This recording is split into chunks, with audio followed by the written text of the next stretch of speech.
함께 만드는 언론 미디어 협동조합. 여기는 국민TV. 함께 만드는 언론 미디어 협동조합. 여기는 국민TV.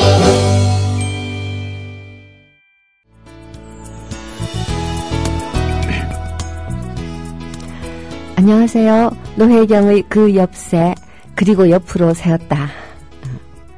노혜경입니다. 오늘은 어디서 예기치 않게 옆으로 셀까? 저도 좀 약간 궁금하기도 하고 긴장도 됩니다. 예, 방송 시작하면서부터 옆으로 좀 셀게요. 조금 전에 국민카페 광고를 들었는데요. 저 곰곰님이 국민카페에다가 그렇게 많이 달아놓으신 줄 몰랐어요. 그래서 제가 커피를 무려 2잔, 이정일 PD랑 저랑 그리고 초콜릿, 제가 정말 좋아하는 다크 초콜릿도 한 개 사들고 올라와가지고요. 지금 기분이 몹시 좋아져서 있습니다. 잠시 후에 방송 시작하겠습니다.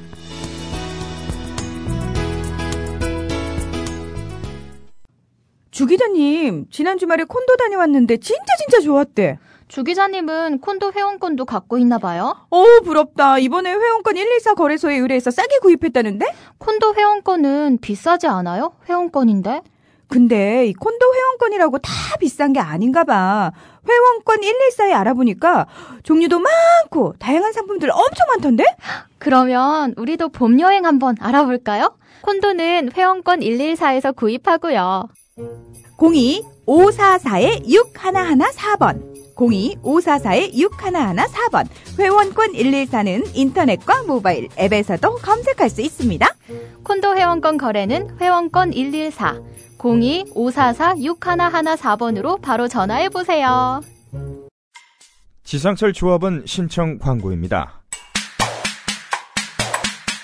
강화대교 앞에서 개념 부부가 만드는 개념 곰탕 연지연 곰탕. 연지연이란 가마솥의 장작불로 온종일 구워내는 곰탕을 서로 나누어 이어지는 인연이란 뜻입니다. 연지연 곰탕이 민주주의를 열망하는 조합원 여러분과 국민의 건강을 책임지겠습니다. 곰탕 포장 판매는 한 팩 800g에 7,000원이며 7팩 이상은 무료 배송으로 드립니다. 연지연 곰탕은 강화대교 입구에 위치해 있습니다. 단체 주문 예약 및 포장 주문 전화번호는 010-7252-1114, 010-7252-1114, 031-989-9968. 조합원 단체 예약은 10% 할인해드립니다.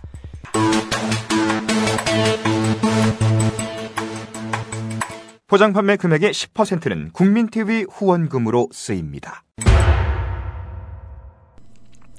네, 어제에 이어서 주체사상에 입각한 주체문예 이론이라고 하는 것에 대해서 매우 공부하는 자세로 사실 저도 가르치는 자세가 아니라 저 역시 공부하는 자세로 방송을 하고 있습니다. 우리가 이 주체사상이라고 하는 걸 사실 잘 모르잖아요. 잘 모르다가 보니까 주체사상에 대해서 이야기만 하면 뭐 국가보안법 걸리는 것 아니냐 이런 불안을 가지고 계신 분들도 많은데요.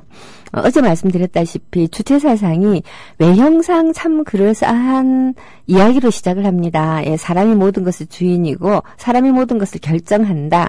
그런데 주체사상에서 더 중요한 것은 언제나 두 번째 줄이죠. 예, 그러나 사람은 그 자체로서는 완전하지 않다는 거 아닙니까? 예, 그 자체로서는 불충분하기 때문에 위대한 수령 동지의 지도 영달을 받아야 된다라는 거 아니에요. 받아야 된다. 그러니까 자기들 식으로 말을 하면 모든 인간이 역사의 주체로서 자신의 운명을 개척해 나가는 주체가 되는 것은 아니다. 그러니까 모든 인간이 주체가 되는 건 아니라면 누가 주체가 된단 말이냐. 그쵸? 자, 인민대중이 혁명의 주체가 되기 위해서는 당과 수령의 영도, 예, 당과 수령의 영도라고 말을 하지만 수령이 당의 대빵이잖아요. 그러니까 결국 수령의 영도입니다. 예, 당과 수령의 영도하에 하나의 사상, 하나의 조직으로 결속되어야 한다라고 하는 단서 조항이 이 사람이 모든 것의 주인이며 모든 것을 결정한다라고 하는 주체 사상을 뒤덮고 있습니다. 자, 그래서 주체 사상이라고 하는 것은 다른 말로 하면 수령의 영도하에 모든 인민이 하나가 되는 사상이다라고 이야기할 수 있겠습니다. 이걸 정확하게 안다면 주체 사상이 좋은 것이다라고까지 말하기 참 힘들겠죠. 얼핏 봐서 참 좋아 보인다라는 거죠. 자, 그러니까 모든 것은 사람은 생각을 하고 살아야 된다라는 겁니다. 얼핏 보면 생각 없이도 볼 수가 있어요. 근데 곰곰 생각을 하고 살펴보고 찾아보면 이거 아니구나. 이 문제가 있구나. 사실 우리 아몰랑 여사를 추종하는 분들은 바로 이 생각이라는 걸 잘 안 하는 점에서 주체사상 신봉자들하고 굉장히 비슷한 데가 있는 것 같아요. 네, 이건 옆으로 생각 아닙니다, 여러분. 자, 그럼 어쨌든 오늘 또 이제 주체 사상에 입각해서 북한이 이 사회주의 문예 이론을 이 주체 문예 이론으로 70년대 이후에는 바꿔가서 80년대부터는 완전히 글로 갔다라고 말씀을 드렸어요. 사실 이렇게 책도 이렇게 보면 80년대 중반에 비로소 주체 문예 이론이라고 하는 이름을 단 이론서들이 나오기 시작을 해요. 그러니까 헌법상 이 주체 그 사상이 마르크스 레닌주의와 대등하게 이 북한의 지도 원리다라고 결정을 한 게 72년도지만 실제로 학자들이 주체 사상이 이런 거다라고 뻗하고나게 그 뭔가 이론화시킨 것은 82년도에 황장엽이 자기 글을 표절했다고 주장하고 있는 김정일의 주체 사상에 대하여가 출발을 했고요. 그때부터 시작을 해서 주체 문예 이론이라든가 기타 주체 사상에 관한 여러 가지 이 기본적인 그 저서들이 나오기 시작합니다. 물론 그 전에도 특히 사상 분야에서는 주체 사상에 관한 글들이 나오긴 했지만요. 이 문예 이론 쪽에서는 80년대 중반은 들어가야지 나온다라는 이야기죠. 그럼 이제 뭐가 어떻게 이 사회주의 문예 이론하고 뭐가 어떻게 같고 뭐가 어떻게 다르길래 따로 주체 문예 이론이라고 이름을 갖다 붙이냐. 이것도 또 중요하죠. 사회주의 문예 이론은요. 원래 사회주의 리얼리즘이라고 하는 것 자체가 사회주의 국가를 잘 건설하기 위한 장작 방법론이에요. 사회주의 국가라고 하는 마르크스가 그려놓은 이상적인 사회가 있거든요. 이상적인 사회가 있다라는 측면에서도 사회주의는 기독교의 종말론하고 되게 비슷합니다. 그러니까 역사의 종말이 있다라는 거죠. 자, 그래서 이 사회주의권이 그때는 몰락이라는 용어를 썼고 지금은 체제 전환이라고 얘기를 해요. 사회주의에서 자본주의로 체제를 전환했다라는 건데 사회주의 체제 전환기에 후쿠야마라고 하는 프란시스 후쿠야마라고 하는 키는 정말 딥다 작고 딱 생긴 것은 일본 사람이나 미국인입니다. 예, 일본계 미국인이라고 할 수 있죠. 이분이 역사의 종말이라고 하는 아주 섹시한 책을 써가지고서 전 세계적으로 베스트셀러가 되었던 적이 있었어요. 제가 이제 이분을 얼마 전에 북한대학원 대학교에서 초청 강연을 하는데 그 교수님이 하도 오라고 그러셔서 갔거든요. 이제 가서 이렇게 보니까 후쿠야마가 자기의 관심사를 중국으로 옮겼더라고요. 그래서 중국을 들렀다가 미국으로 돌아가는 길에 이 통일부에서 후쿠야마를 초청해서 이 강연을 시켰는데 우리 학교에서 이왕 통일부에 왔으니까 북한 대학도 대학원도 싸게 와라 이래가지고 이분은 이 공짜로 해주겠다 그러는 걸 그래도 공짜로 하면 밀도가 떨어지니 쫓게 받고 해라 이래가지고 사실 후쿠야마 같은 사람 강연을 한번 시키려고 그러면 몇 천만 원 들어요. 근데 정말 100만 원 아래 단위로 제가 어디 가서 강연하는 거 비슷하게 받고 강연을 했대요. 하여튼 그랬대요. 돈은 그렇고. 근데 이 후쿠야마가 중국통이긴 한데 정확한 중국통인지는 제가 중국을 잘 몰라서 모르겠는데요. 이제 이 북한에 관한 것이 강연 주제였는데 이분은 계속해서 어떤 전제를 가지고 이야기를 하냐면 북한은 망하게 되어 있다. 반드시 망하게 되어 있다. 사실 이거는 역사의 종언에서 사회주의가 실패했고 자본주의가 결국은 모든 체제를 수렴을 할 것이기 때문에 이제 더 이상 새로운 말하자면 사회주의자들이 이야기하는 변증법적으로 발전해 나가는 역사 이런 역사는 없다라는 뜻에서 역사의 종언이라고 말을 했는데 역사의 종언 근데 같은 개념을 어느 순간에 이분은 역사의 종언이 잘못되었다라고 자기 반성을 했다고 제가 들었는데 북한에 관해서만은 여전히 이 정보 수정을 못하고 있는 거예요. 그래가지고 북한이 반드시 망하게 되어 있고 망한 다음에 북한이 어떻게 될 것인가에 관한 이야기를 자꾸 하는 거예요. 이분 얘기는 북한이 이 급변 사태가 일어나서 이때 급변 사태란 김정일 때까지만 하더라도 김일성이나 김정일이 사망하는 것을 남한 사람들은 급변 사태라고 불렀습니다. 왜냐? 저기는 완전 독재 체제이기 때문에 이 급변 사태가 일어나서 지도자가 사망을 하면 그 체제가 붕괴된다고 생각을 했던 거죠. 근데 김일성이 죽고 나서 김정일이 세습을 하니까 굉장히 당황을 했어요. 그리고 오래 못 갈 거라고 거의 20년 동안을 주장을 하고 있는 거죠. 94년도에 그 김일성이 사망했거든요. 그럼 지금 얼마예요? 2015년이잖아요. 그러니까 이 미국의 학자들이 20년 동안 북한은 곧 붕괴된다고 얘기를 하고 있어요. 근데 이게 왜 문제인가 하면 북한은 곧 붕괴된다라고 생각한다는 것 자체도 문제지만 곧 붕괴될 것이기 때문에 북한에 대한 어떤 외교 대책도 안 세우는 거예요. 그냥 기다리면 된다고 생각을 해요. 나온 참, 이 기다리면 되는 것이 미국으로서는 사실 하등 답답할 것 없죠. 일본하고 중국이 문제지 사실 한반도는 미국의 그 아웃 오브 안중이거든요. 안중이 없어요. 자, 그러니까 남한하고 북한이 알아서 찌그닥 땡땡거리면서 살디 말디 뭐 이렇게 생각을 하는데 그 미국의 입장에서는 그냥 기다리면 된다. 이걸 미국 사람들은 굉장히 멋있는 말로 표현을 해요. 전략적 인내.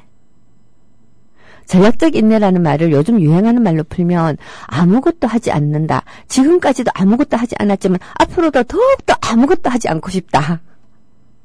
그냥 아무것도 안 하는 게 전략적 인내예요. 사실 사람이 아무것도 안 하기도 쉽지는 않죠. 인내심이 좀 있어야 할 것 같긴 해요. 근데 미국은 아무것도 안 하기가 되게 쉬워요. 왜냐? 미국은 이런 식의 이야기를 외교가에서 이제 수사로 쓰기도 하는데 말 안 듣는 말썽꾸러기 막내이를 골방에 가다 놓고 문을 잠갔는데 엄마가 걔를 문을 잠그고 그거 넣어놨다는 거 까먹은 상태. 엄마가 이자붙다. 이런 상태이고 이게 북한이 계속해서 시끄럽게 구는 것은 나 여기 있어요 라는 거거든요. 미국을 향해서 나 저기 있어 라는 건데 미국은 뭐 어떻게 보면 그래도 되죠. 그죠? 근데 한국은 아니거든요. 미국이 전략적 인내를 하겠다라고 그러면 남한도 보당당거려야 되는 겁니다. 아니에요. 남북한 문제 중요해요.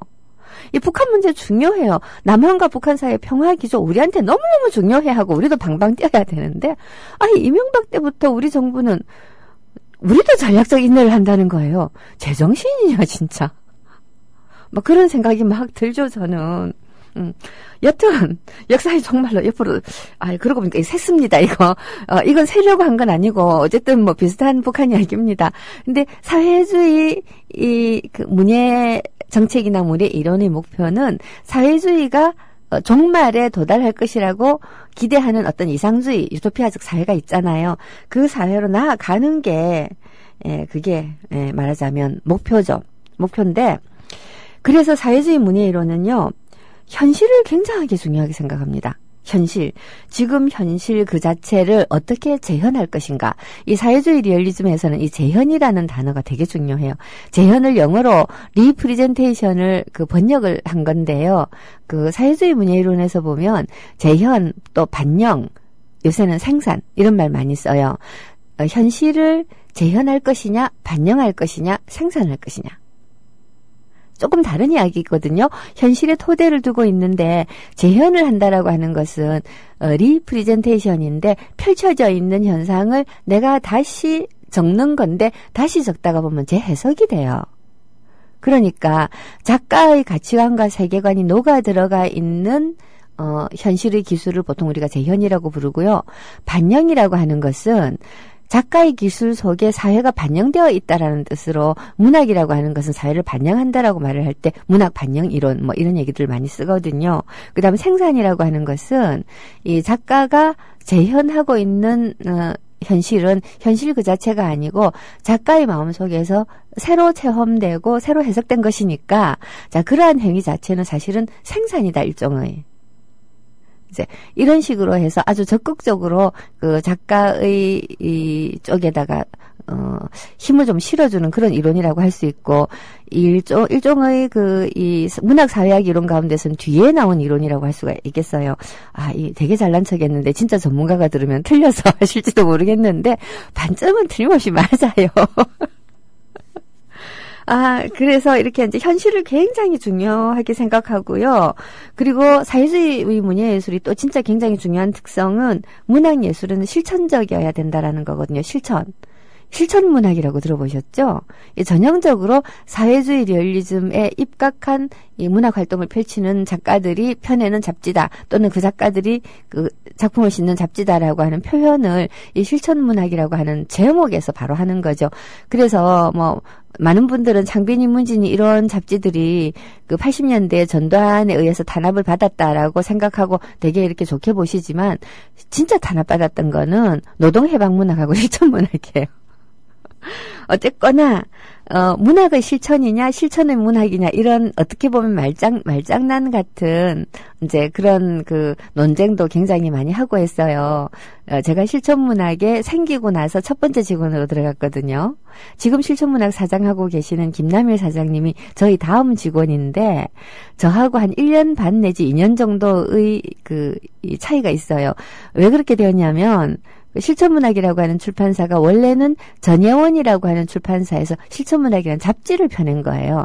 그랬다가 실천문학이라는 잡지에 대한 탄압이 심하게 들어오니까 실천문학사를 따로 하나 차렸는데 차리기는 차렸으나 완전히 독립한 건 아니고 그냥 전예원 직원들이 실천문학 책도 같이 만들고 이거 전예원에서 이 실천문학 이름으로 책도 만들고 이렇게 했어요.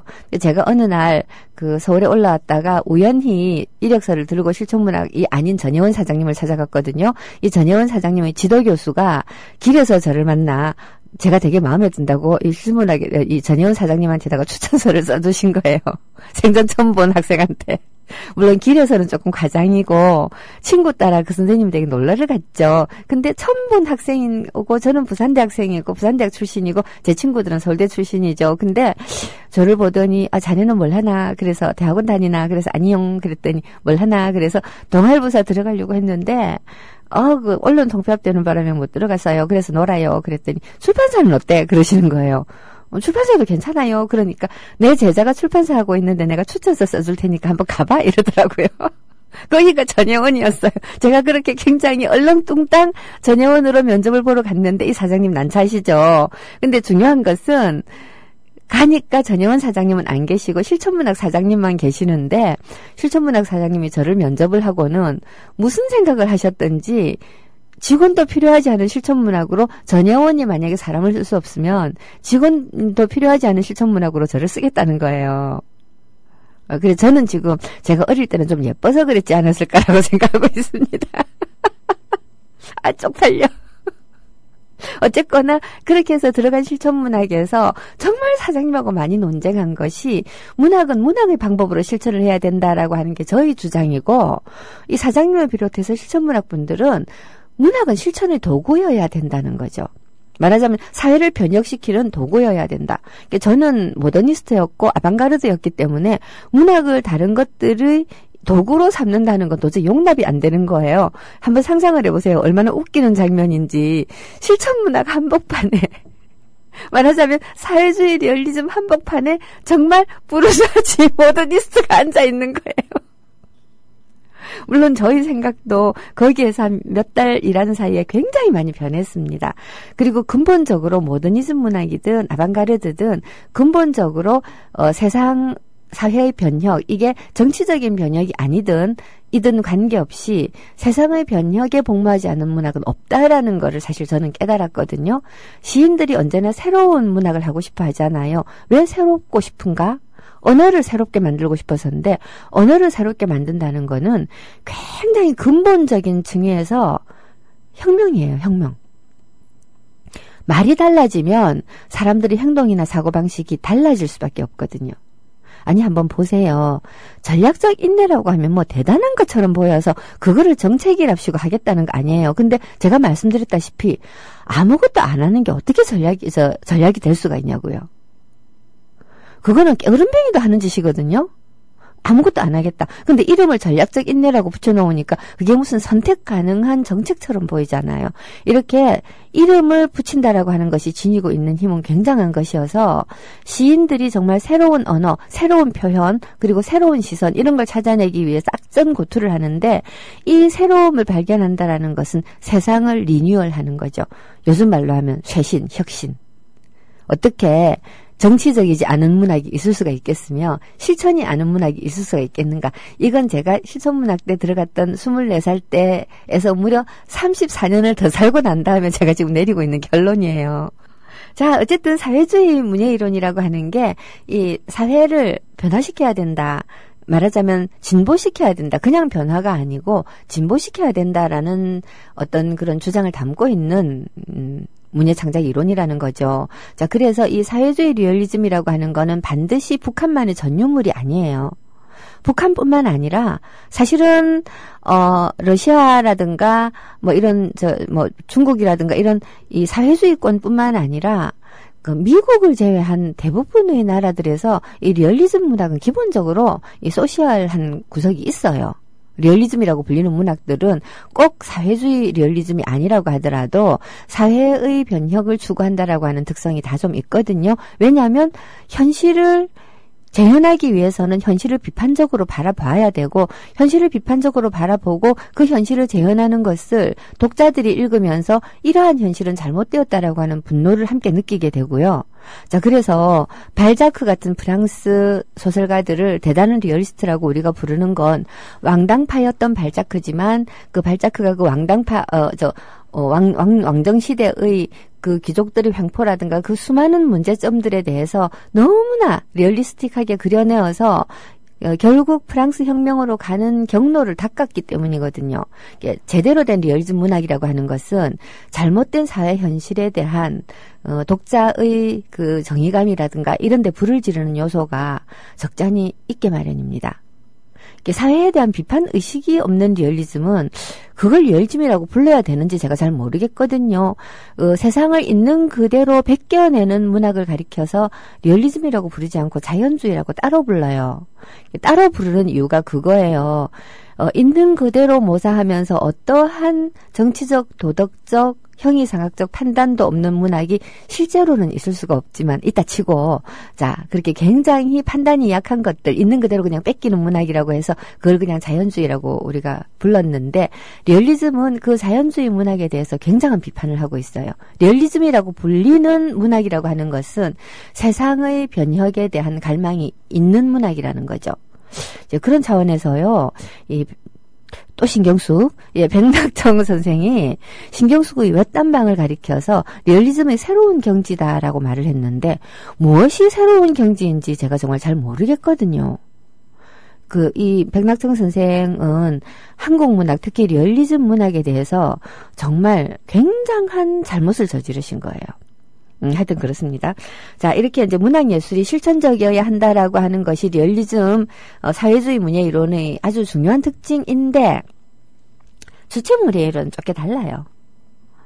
기본적으로는 자기들 말로는 주체사상이라고 하는 것은 사회주의 사상이며 동시에 사회주의를 초월해서 사회주의를 완성시킨 거다라고 자기들이 주장을 하잖아요. 근데 문예 이론만 딱 봐도 아이고 그건 아니에요. 주체의 문예 이론에서 제일 중요한 것은요. 주체형 인간으로 인민을 개조하는 거죠. 사회주의에서 문예 이론에서 중요한 게 사회주의형 인간으로 인민을 개조하는 것이었는데 그래서 사회주의형에서 주체형으로만 말을 바꾼 것에 불과하지만 근데 말을 바꾼 게 불과한 게 말을 바꾼 게 불과한 게 아니거든요. 말이 바뀌면 세계가 달라져요. 어떻게 달라지냐? 이 주체형 인간이라고 하는 것은 주체 사상을 신봉하고 주체 사상에 따르는 인간이겠죠. 그래서 이제 수령의 영도를 따르는 인간이라는 뜻이 되겠죠. 사회주의 리얼리즘만 하더라도 적어도 인민 개개인이 사회주의적 개인으로서 이 사회주의 강령에 대해서 자발적으로 동의하면서 함께 그것을 만들어 나아가는 어떤 그런 그 공동체적 요소가 있었다 치고 주체로 가게 되면 아예 개개인의 개성이라고 하는 것은 고려의 대상이 안 되는 거예요. 근데 이게 단순히 박정희처럼 이 긴급 조치 같은 걸 막 하고 포갑을 통해서 또는 이렇게 배제를 통해서 거부를 통해서 지배하는 독재는 때려 부수기도 쉬운데 이거는 사상을 장악하는 독재잖아요. 사상을 장악하는 독재고 물론 북한에서도 이 사상에 위배되거나 체제를 불안하게 하는 자들을 몰아냅니다마는 사상을 자각하는 독재는 체제에서 이탈하는 사람의 수를 굉장히 줄여요. 그래서 훨씬 더 강과하고 위험한 거죠. 우리가 왜 그 수구 언론 맨날 조중동이라고 부르는 것에 대해서 저는 좀 반대한다고 말씀드렸어요. 그냥 조선일보예요. 조선일보와 TV조선 같은 이런 수구 언론이 위험하다고 제가 생각하는 것은 계속 말을 들려주기 때문에, 계속 언어를 들려줘요. 언어를 들려주기 때문에 이 지적 능력이 약한 사람에게는 말소리로 텔레비전을 통해서 말을 들려주고, 약간 자기가 스스로 지적 능력이 있다고 생각하는 사람에게는 눈으로 정보를 줘서 그게 자기가 생각하는 것이냐 각인되게 만드는 거죠. 사실 사람은 반성이라고 하는 것, 반성이라는 건 내가 잘못했어요라고 한다는 게 아니라 내가 알고 있다고 생각하는 것을 한 번 더 따져보는 게 반성이거든요. 그래서 공자님이 1.3성하라고 했을 때 하루에 내가 잘못한 거 3가지를 기억하라는 게 아니고요. 하루에도 3번 정도는 내가 과연 바로 살고 있는가를 다시 생각을 해보자라는 얘기거든요. 내가 지금 이렇게 했는데 이게 내가 제대로 한 거 맞아? 내가 방금 이런 말을 했는데 이 말에 대해서 내가 진짜 동의하는 거 맞아? 이런 식으로 한번 생각을 해보라는 거죠. 그걸 하루에 3번 정도는 해야지 사람이 된다라고 공자님이 말씀을 하셨는데요. 이런 그 반성적 사유가 되게 바쁘거나 아니면 자기가 밥 먹고 살기 위해서 항상 하는 일이 아닌 경우에는 우리는 자기도 모르는 사이에 남의 생각을 따라가기 쉽죠. 지금 이 국민 라디오 듣고 계시는 저희 이 그 옆세 이 청취자들께도 제가 드리고 싶은 말씀은요. 제가 가끔 옆으로 셀 때 청취자들께서도 저 여자가 하는 말이 주제가 북한이잖아요. 잠시 옆으로 새는 사이에 저 여자가 하는 말이 진짜 맞나? 나는 어떻게 생각하고 있었나? 내가 알던 것과 다르네? 내가 알던 것과 같네? 이런 생각을 한 번쯤은 해보셨으면 하고 바람하지 않습니다. 이건 너무 옆으로 가서 어디로 돌아가야 될지 모르겠다. 여하튼, 이 주체문예 이론이라는 게, 주체 사상에서 특히 이제 주체문예 이론에서 이 문학 예술이 해야 되는 건 뭔가 하면, 단순히 주체 사상의 어떤 갈피를 풀어가지고서는 어떤 장작을 하는 것이 또 중요하지만, 이 주체 사상에 드러나고 있는 위대한 수령의 모습을 형상화하는 게 되게 중요해요. 그러니까 수령 자체를 형상화하는 게 무지무지하게 중요한 거죠. 북한에서 2002년도 이후에 아리랑이라고 하는 진짜 거대 규모의 매스 게임인데요. 이 카드 섹션에다가 이 집단 채소에다가 뭐 뮤지컬에다가 서커스까지 정말 이렇게 그냥 한마디로 말해가지고 굉장한 규모의 이 공연을 2시간짜리 공연을 입장료가 얼마더라? 하여튼 평양에 그거 구경하러 가는데 한 1,000만 원쯤 든다 그러더라고요. 근데 이제 그 정도 받고 이제 대공연을 이제 하거든요. 근데 이게 내용이 보면 결국은 김일성 민족인 북한이 김일성으로부터 지금까지 어떻게 이어져 왔냐라고 하는 것이고, 끝에 가서는 김정은 찬양으로 끝이 나는데, 이거를 연인원 막 2만 명씩 이렇게 동원이 돼서 해요. 자, 이렇게 이제 김일성의 위대성을 드러내고 찬양하고 형상화하고 하는 것이 사실은 주체문예 이론의 굉장히 중요한 목표인 거죠. 이러니 이게 과연 리얼리즘이라고 볼 수 있을까요?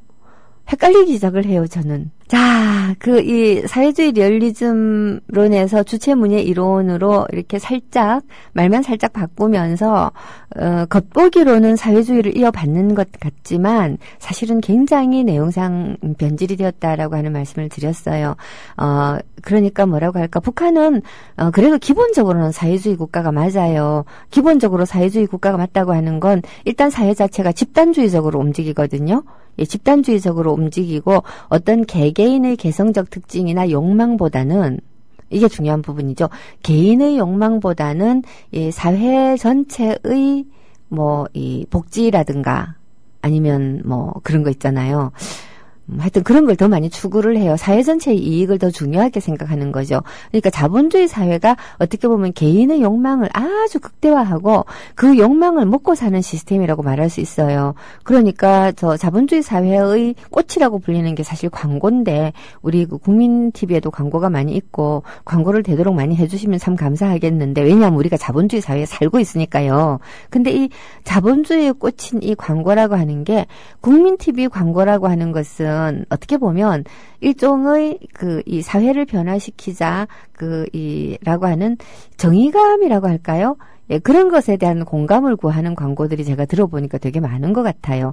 그러니까 일종의 상호부조 내지 공적부조죠. 근데 실제로 우리의 광고들을 보면 욕망을 부추겨서 소비를 하게 만드는 구조로 되어 있어요. 뭐 예를 들어서 제가 애를 한참 낳아서 기를 당시에는 분유 광고 같은 것에 눈여겨봤는데 그 뒤로 보니까 맨날 분유 광고하는 광고 매체들이 어떤 식으로 광고하는가 하면 내 아이를 1등으로 키우겠다. 내 아이를 1%로 키우겠다. 뭐 자동차 광고 같은 걸 보면 이 광고를 보고 자동차를 구입을 하는 사람들이 저 광고를 보면 저 광고처럼 저 차를 사면 내가 저렇게 멋있는 여자하고 데이트라도 할 것처럼 그러니까 뭔가 욕망을 부추기는 거예요. 옛날에 오규원 시인이 이런 제목의 시를 쓴 적이 있어요.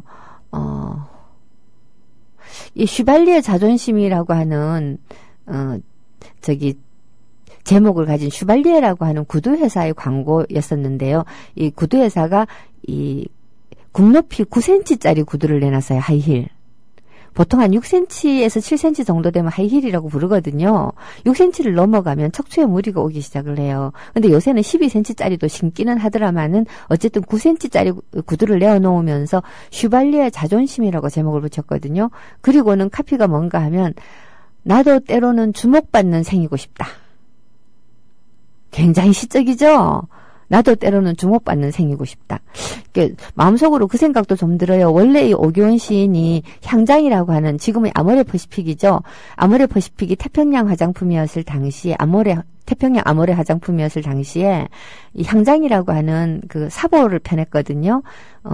고객들한테 주는 대중지예요. 이 향장 편집장을 지내신 적이 있었어요. 그때 이제 광고 카피에 대한 감각을 굉장히 많이 익힌 분이라 혹시 이 슈발리의 자존심이니 나도 때로는 주목받는 생이고 싶다는 이런 말이 오규원표 광고일까라는 의심은 살짝 합니다만은 여하튼 이거를 시로 쓴 적이 있었어요. 이 제목을 가져와서 이때 이제 광고 제목 같은 거 온 국민이 다 아는 것을 가져다가 시로 바꿔서 쓰는 것은 패러디라고 부르지 표절이라고 하지 않거든요. 이런 패러디 시를 되게 많이 썼는데 한번 보세요. 나도 때로는 주목받는 생이고 싶다. 얼마나 욕망을 자극해요. 주목받는 생이고 싶죠. 근데 이놈의 구두를 신기만 하면 물리적으로 주목을 받죠. 샥 올라가니까. 근데 나도 때로는 주목받는 생이고 싶다라고 하는 말이 지적하는 거는 물리적으로 키가 커져서 사람이 실제로 눈으로 주목을 한다라는 말이 아니라 뭔가 각광받는, 스포트라이트를 받는, 무대에 올라간 듯한 이런 느낌을 줘서 마음속에 들어있는 굉장히 깊이 숨어있는 사람 앞에 나서고 싶은 연예인이 되고 싶은 욕망을 자극하는 거죠. 이렇게 자본주의 사회는 욕망을 자극해서 사회를 영속하는 데 필요한 재화를 생산하는 구조가 되어 있습니다. 근데 사회주의 사회는 뭐냐? 집단 농장이니 또 공장도 보면 이 국영이잖아요. 말하자면 집단적 생산을 통해 가지고 그 사회의 이 유지와 영속에 필요한 재화를 집단적으로 생산해서 집단적으로 분배를 하는 구조로 되어 있죠. 우리는 이 욕망 그러니까 이 기업들이 말하자면 자본이 욕망을 자극해서 이 소비시키고 거기에서 생겨난 이제 이 자본을 가지고 또 다음 생산을 공급을 하는데 이때 노동자들이 가가지고서는 일해주고 월급 다 갖고 먹는데 실제로 노동자들이 생산하는 재화의 양보다 훨씬 적게 분배를 하기 때문에 맨날 그거 갖고 꽁알꽁알 하잖아요. 북한은 생산 자체가 개인의 욕망을 인정을 안 해주다가 보니까 생산량 자체가 줄어들게 돼 있어요. 아이고 생산해봤자 내한테 안 들어온다는 게 너무 뻔하잖아요. 남한은 생산한 거를 막 쪼아붙이니까 생산을 할 수밖에 없는데 생산한 것을 내가 갖고 가는 것보다는 자본이 훨씬 많이 가지고 가는 시스템으로 돼 있고요. 이게 굉장히 불합리하기 때문에 국가라는 게 있는 거죠. 국가가 내놔. 잉여의 상당 부분을 내놔. 그래서 이 분배를 하자. 개개인에게 바로바로 못 돌려줄지라도 길도 닦고 학교도 세우고 댐도 만들고 발전소도 만들고 요즘은 직접적으로 복지를 하자라고 얘기를 하잖아요. 사실은 복지를 좁게 이렇게 좁혀가지고서 뭐 이렇게 20만 원씩 주고 이거를 복지라고 생각하는 분들이 많은데 엄격하게 말하면 국가가 세금으로 국민 전체를 위해서 하는 모든 것들은 크게 보면 복지죠. 그래서 현대 국가가 하는 일은 복지예요. 다리 놓는 것도 알고 보면 복지잖아요. 이 고립되어 있던 그 섬마을 주민들이 다리가 있으면 얼마나 자유롭게 육지하고 왔다 갔다 해요. 큰 복지거든요. 자, 이런데 여기에 관해서 이제 국가가 하고 있는 일이 이거라고 하는 사실을 잘 모르는 사람들이 아직까지도 우리나라에 있다는 건 정말 비극적인 일이고요. 북한은 뭐냐? 처음부터 사회주의 국가라고 하는 것은 그거 하려고 만들어진 나라예요. 근데 원래 인생이라는 게 제가 항상 생각하듯이 인생은 좀 쓰리쿠션인 것 같거든요. 직진하고자 하면 글로 절대 못 가요. 이게 자연의 법칙인 것 같아요. 우리가 왜 빛은 직진한다고 생각하지만 알고 보면 빛은 중력에 의해서 굴절하죠. 휘어서 가기 때문에 가는 거고요. 활을 쏠 때도 관역을 향해서 똑바로 쏘면 땅바닥에 가서 처박혀요. 그래서 위를 향해서 쏴야 되잖아요. 자, 이렇듯이 사람이라고 하는 것도 어떤 목표를 성취하기 위해서 쓰리쿠션 전략을 써야지만 제대로 될 때가 있어요. 물론 실패하는 경우도 있죠. 뭐 예를 들어서 왜 이런 경우 있잖아요. 친구가 그러니까 여자 A, 여자 B가 있는데 남자가 여자 A가 마음에 드는 거예요. 근데 여자 A한테 바로 접근이 안 되니까 여자 B를 찝쩍거리다가 여자 B하고 결혼하는 경우. 근데 인생의 쓰리쿠션이라는 거를 정말 적나라하게 보여주는 게 어떤 남자가 연애 편지를 시골에 있는 어떤 여자한테 연애 편지를 미친 듯이 썼어요. 1년쯤 지나자 그 여자가 우편 배달부하고 결혼했다. 이 인생의 쓰리쿠션이잖아요. 진짜로. 이게 마찬가지로 국가도 너무 목표를 정직하게 설정해 놓으면 중간에 장애가 너무 많이 생겨가지고 거기에 못 가게 돼요. 노무현 대통령이 목표를 정직하게 설정했다가 많은 이 장애에 부딪혔던 분이라고 생각될 때도 가끔 있거든요. 이 교활하게 설정을 해야 돼요. 특히 정치적으로는. 근데 사회주의는 굉장히 이념상 정직한 체제죠. 이념상 정직한 체제이기 때문에 오히려 사회주의가 목표로 하는 곳에 도달하지 못하고 일당 독재로 떨어지고 개인 숭배로 떨어지고 하는 게 아닐까라는 생각이 들 때도 있어요. 그래서 이제 자본주의 사회가 아주 솔직하게 개인의 욕망을 인정을 하기 때문에 개인의 욕망과 욕망이 계속 부딪히게 되면 정말로 이 사람과 사람 사이가 그 약육강식이니 뭐 이런 얘기를 우리 많이 하잖아요. 이 동물에 의한 투쟁 이런 것밖에 안 남는다라고 알기 때문에 법도 만들고 제도를 만들고 타협도 하고 그리고 이 정당 갈라서 정치도 하고 여러 세력들을 대변하는 다당제가 좋다 뭐 이런 얘기들도 나오고 하는 것 같거든요. 이런 어려운 얘기로 자꾸 빠지면 제가 힘이 들어서 안 되겠어요. 다시 돌아와서.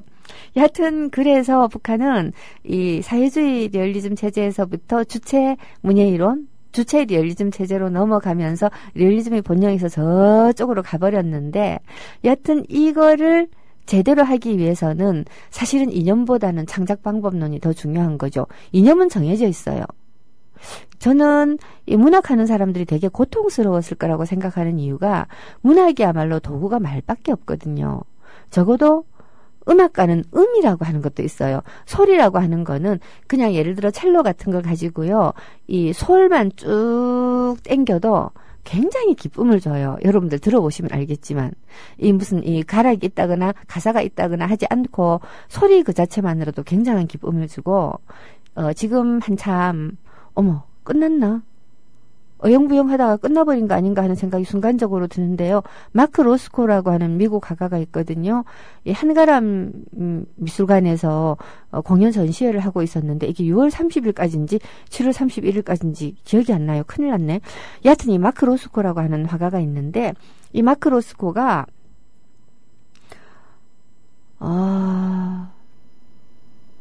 끝났어요?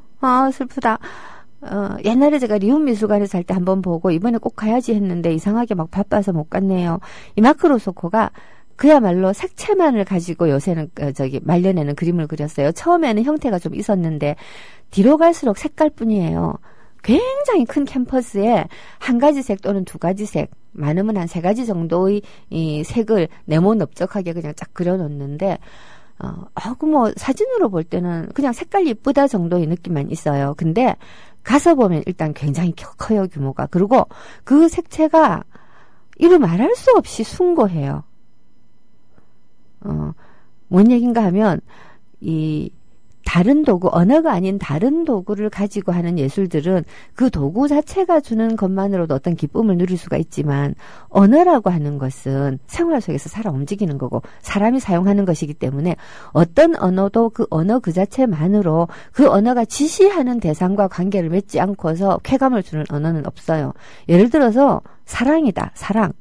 사랑 좋은 말이라고 누구나 다 생각하지만 개개인의 경험에 따라서 사랑은 끔찍한 것이 될 수도 있어요. 그러니까 언제나 말이라고 하는 것은 맥락 속에서 의미를 새로 만들어내고요. 그 새로 만들어내는 의미를 통해서 세상을 새로 바꾸거든요. 그러니까 작가라고 하는 존재들은 언제나 형이 상학에서부터 형이 하학에 이르기까지 세상 전반에 걸친 자기 의견이라고 하는 것을 안 가질 수가 없어서 저는 문학예술에서 가장 중요한 게 문학에서 가장 중요한 게 결국은 형이 상학이라고 생각하거든요. 궁극적으로 보면 신이 있느냐 없느냐, 신이 있는 세상 또는 없는 세상에서 인간이란 무엇이냐, 그리고 그 인간이 만든 사회는 무엇이냐, 이런 식의 질문을 끊임없이 하면서 끝에 가가지고서는 사랑하던 그대 보고 싶어요 쪽쪽쪽 이런 게 나오는 거예요.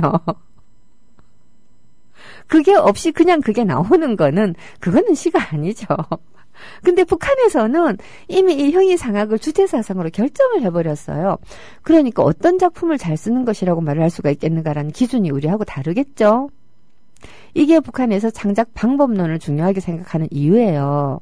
북한에서는 그래서 형이상학은 건드리지 마라 아니에요. 사회주의 리얼리즘도 크게 보면 형이상학이죠. 크게 보면 신학이에요. 신이 없다는 신학 또는 김일성이 신이라는 신학. 남한에서 생각하는 신학이라고 하는 것은 뭐 가톨릭 신학도 있고 프로테스탄트 신학도 있고 유일신에 대한 신학도 있고 다신교 신학도 있어요.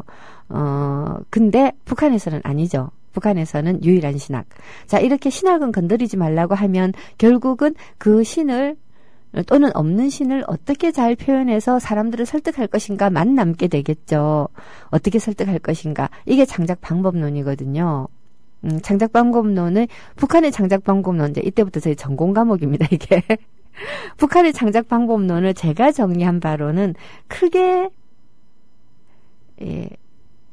두 가지가 있어요. 크게 두 가지가 있어요. 하나는 주인공론. 67년 이전까지 북한 문학에서는 어떤 주인공이라야 하느냐, 주인공은 어떠해야 하느냐라고 하는 게 문학 창작 방법론에서 가장 중요한 핵심이었고 67년을 넘어가면서는 종자론, 무엇을 이야기할 것인가, 뭘 이야기할 것인가가 굉장히 중요해졌죠.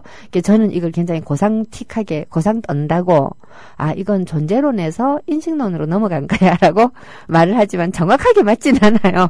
그냥 맞는다 치고 막 우겨볼 생각이에요. 왜냐하면 사회주의 리얼리즘이라고 하는 것 자체가 칸트가 이야기했던 인간의 의식구조, 가치, 존재, 인식 이 세 가지 가운데서 기본적으로 가치론에 기반한 사상이에요. 그럼 가치는 결정이 됐어요. 그러니까 이 가치를 구현하는 존재가 누구냐라는 게 주인공이고 이 존재가 가치를 어떤 방식으로 인식할 것인가라는 게 종자론이라는 거죠. 와, 되게 고상하다. 자, 근데 이제 이 종자론에 따라오는, 이제 종자론에 딸려오는 좀 더 작은 창작 방법론이라고 할 수 있지만 종자론 시대에 넘어가면 속도전이라는 게 또 중요한 창작 방법론이 돼요. 빨리빨리 이 인민 대중한테 그 사상 개조를 해야 되는데 새로운 국가의 지령이 막 떨어지잖아요. 그러면 이 새로운 국가의 지령을 인민들한테 전달을 해가지고 빨리빨리 사상을 개조해야 돼요. 그럼 작품이 빨리빨리 나와줘야 되겠죠. 특히 영화 같은 데서 이 속도전이 굉장히 중요해요. 소설도 소설이지만 사실 이 문학작품의 속도전이라고 하는 거는, 문학작품이라고 하는 건 속도감 있게 쓰다가 보면 표절도 해야 되고요. 그리고 형편없는 작품이 나오기도 하고요. 근데 이 여러 사람이 힘을 합쳐서 만드는 영화 같은 거는 사실 많은 사람들이 하다가 보면 속도감 있게 진행을 하면 좋은 작품이 나올 확률이 어떻게 보면 좀 더 높아지죠. 돈도 막 집어넣고 이래가지고 하면. 이게 속도전. 그 다음에 또 북한에서 되게 중요한 거. 인민성을 중요하게 여긴다고 그랬잖아요. 저는 처음에 이 인민성이라는 말 참 이해를 못했어요. 이 대중성이라는 뜻이더라고요. 나중에 알고 보니까. 근데 북한의 대중성은 통속성이에요. 우리는 통속적이라는 말 욕으로 쓰거든요. 북한에는 통속적이라는 말을 엄청난 칭찬으로 써요. 모름지기 예술은 통속적이어야 한다. 통속적이라고 하는 것은 이 민중의 마음, 이 속이라고 하는 게 성의 반대거든요. 성과 속. 그러니까 말하자면 사람들이 살고 있는 바닥이 속이에요. 속에 확 통하는 게 통속이잖아요. 대부분 이 형이상학을 이 작가 자신의 문제로 이 허용을 하고 있는 부르주아지 문학에서는 통속이라고 하는 것은 작가의 의식이 없는 거예요. 그렇기 때문에 통속을 나쁘게 생각해요. 북한에서는 이미 신이 계신데 작가가 신성한 소리 하면 안 되거든요. 그러니까 신을 속에다가 통하게 집어넣어주는 통속이 굉장히 중요한 거죠. 이렇게 이제 서로의 사고방식이 이렇게나 다릅니다. 그래서 북한에서는 군중예술론이라고 하는 게 또 굉장히 중요한 창작 방법론이 돼요. 예, 창작의 주체가 군중이나 집단이다라는 거죠.